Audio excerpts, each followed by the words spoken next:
Matric পৰীক্ষাত ভয়াবহ জালিয়াতি নগাঁও জিলাৰ তিনিচুকীয়া হাইস্কুলৰ বিৰুদ্ধে উত্থাপিত হৈছে এই অভিযোগ।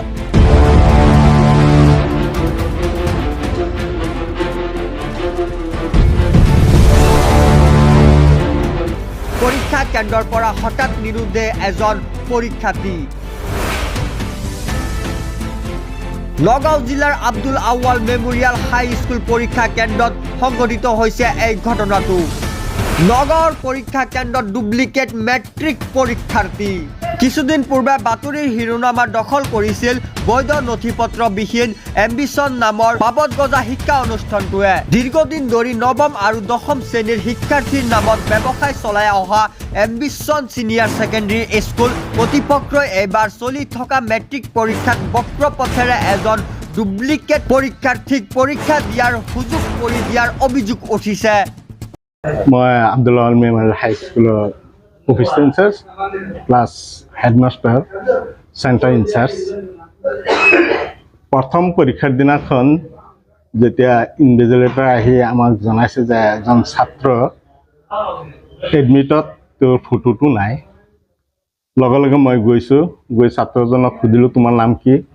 কৈছে এহিয়া আলম, ৰোল নং কিমান? 577। তাৰপিছত মই কৈছোঁ যে তোমাৰ ফটো কিয় নাই, কিয় ফটো নাহিলে?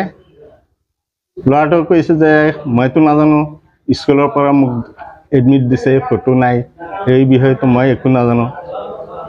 মই ল'ৰাটোক কৈছোঁ যে তুমি এহিয়া আলম বুলি আমি কেনেকৈ গম পাম?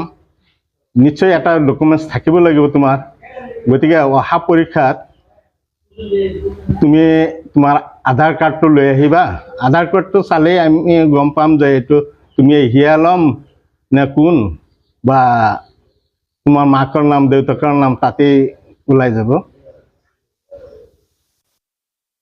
কিন্তু ল'ৰাটো ছেকেণ্ড পৰীক্ষাত অহা নাই। এইফালে IS ছাৰো আহিছে 9টা বজাত। IS ছাৰ আহি পেলাই মোক ডাইৰেক্ট সুধিছে যে 577 ৰোল নং ল'ৰাটো আহিছেনে? কৈছোঁ মইতো দেখিছোঁ এতিয়ালৈকে অহা নাই। ছাৰ আহকচোন, ৰুমত যাওক। ছাৰক লৈ পেলাই মই ৰুমত গৈছোঁ, গৈ পেলাই ছাৰক দেখুৱাইছোঁ যে 577 অহা নাই। গতিকে ল'ৰাটো ডুপ্লিকেট হ'ব পাৰে, কাৰণ তেওঁতো তাক মই কৈ দিছোঁ যে তুমি আধাৰ কাৰ্ডটো লৈ আহিবা। গতিকে আধাৰ কাৰ্ডৰ লগত এডমিটৰ মিল থাকিলে তাক পৰীক্ষাত বহিবলৈ দিলোহেঁতেন, আৰু যদি মিল নাথাকিলে তাক এক্সপেল কৰি দিলোহেঁতেন। এইটো আমাৰ ক্লিয়াৰ কথা। কিন্তু ল'ৰাটো আৰু ছেকেণ্ড পৰীক্ষাত অহাই নাই। গতিকে এইটো দুখ কৰিলে যিখন স্কুলৰ পৰা তেওঁ ৰেজিষ্ট্ৰেশ্যন কৰিছে তিনিচুকীয়া হাইস্কুলৰ পৰা। গতিকে তাতে পঢ়ে নে কোনোবা বেঞ্চাৰ স্কুলত তাৰ লগত ৰেজিষ্ট্ৰেশ্যন হ'ব পাৰে, কিন্তু ৰেজিষ্ট্ৰেশ্যনৰ নম্বৰত তেওঁ স্কুলৰ নামটো আহিছে তিনিচুকীয়া হাইস্কুল। আৰু আজিকালি নতুন নিয়ম মতে কিন্তু বেঞ্চাৰ স্কুলত যদি কাগজ পাতি নাথাকে চৰকাৰী স্কুলত কিন্তু নাম পঞ্জীয়ন কৰিব নোৱাৰে বুলি এটা সেৱা কোড থাকিলে প্ৰাইভেট স্কুলে নিজে নিজে ৰেজিষ্ট্ৰেশ্যন কৰিব পাৰে, আৰু যদি সেৱা কোড নাথাকে তেনেহ'লে এই প্ৰভিঞ্চিয়েলাইজ বা ৰিকগনিশ্যন স্কুলৰ আণ্ডাৰত ৰেজিষ্ট্ৰেশ্যন কৰিব পাৰে। তাৰপিছৰ পৰা আৰু ল'ৰাটো স্কুলত অহাই নাই, পৰীক্ষাত অহা নাই। আমি ৰিপৰ্ট দি আছোঁ, ডেইলি যিটো ৰিপৰ্ট গৈ আছে চেণ্টাৰৰ পৰা, সেই ৰিপৰ্টত তেওঁ এবচেণ্ট বুলি ৰিপৰ্ট গৈ আছে। ছাৰ আপুনি কি ক'ব, এজন ল'ৰা প্ৰথম পৰীক্ষা দিলে, তেওঁৰ পৰীক্ষাৰ এডমিটত ফটো নাই, তাৰপিছত আপুনি আধাৰ বিচাৰিলে, এই গোটেই এজন আপুনি এটা স্কুলৰ মুৰব্বী হিচাপে আপুনি ঘটনাটো কি বুলি ক'ব, কি ভাবিছে?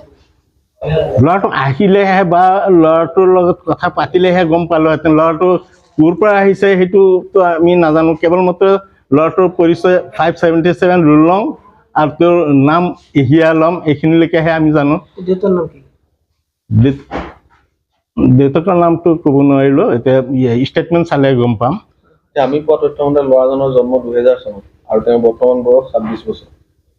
বাপেকৰ নামো খেলি মেলি, মাকৰ নামো খেলি মেলি, বহুত এটা আছে মুশফিকুৰ ৰহমান, এটা আছে কামাল উদ্দিন। ক'ব পাৰে কিজানি এইটো যিখন স্কুলৰ পৰা আহিছে সেইখন স্কুলৰ হেডমাষ্টাৰক আপুনি সোধা নাই না সুধিছো তেখেতে কৈছে যে হেৰি আমাৰ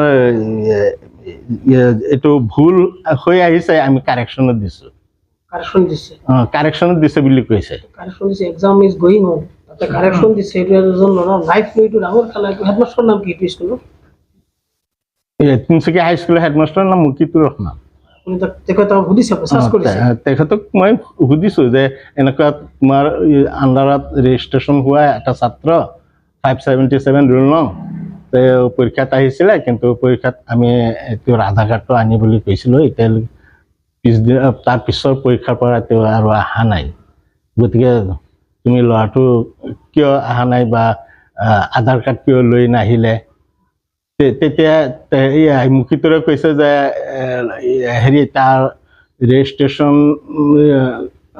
নামটো বাপেকৰ নাম মাকৰ নামটো ভুল আহিছে তাৰ কাৰেকশ্যনৰ কাৰণে আমি এপ্লাই কৰিছোঁ তেনেকৈ কৈছে মানে গাঁৱৰে মন্তব্যটা দিছে আৰু হয় আপোনাৰতো আইডিয়া পাক্কা যে এইটো ডুপ্লিকেট ষ্টুডেণ্ট হয় আৰু সেইটো তিনিচুকীয়া স্কুলে কৰিছে এইটো যদি ডুপ্লিকেট নহয় তেনেহ'লে কিয় নাহিলে মেইন কথাটো সেইটো ডুপ্লিকেট হয় কাৰণে নাহিলে নহ'লে পলাইছে আৰু আহিলে যদি তেওঁ আধাৰ কাৰ্ড লৈ আহিলেহেঁতেন আৰু আধাৰ কাৰ্ডৰ লগত এডমিটৰ মিল নাথাকিলে আমি ডাইৰেক্ট এক্সপেল কৰি দিলোঁ